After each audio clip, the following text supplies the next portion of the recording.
Kung nalalaglag nga yung salamin mo, try mo maglagay nito. Ito, nabili ko to sa TikTok, ayan o. So, sinusuot lang siya. Meron siyang butas. Tapos, sinusuot siya dito. Yan. Yan. So, ganyan siya. Para yung salamin natin, sumike, para hindi siya nalalaglag. Ganyan. Hindi na siya malalaglag. Oh, nahilo ako. Ganyan siya. So, di ba usually yung salamin natin kapag pinapawisan na tayo, bumababa na siyang ganyan. So, ito, yun, napipigil na yung pagbaba kasi nakaharang siya dito. Yun.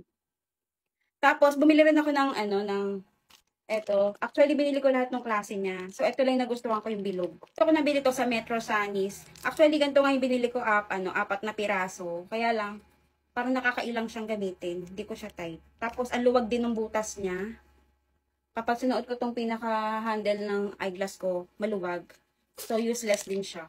Ito naman, hindi ko alam kung ano, parang wala namang siyang parang hindi rin siya nakakatulong. Mas nagustuhan ko tong bilog. Bumili na rin ako ng lagayan. Para pag umaalis kami, nakabag. Hindi siya basta-basta magagasgas. Tsaka hindi din siya bulgy kapag nasa bag natin. Kasi meron akong lagayan talaga nito, kaya lang, ang laki-laki naman masyado, lalo kung maliit lang yung bag ko. So, ito maganda siya, maliit lang siya.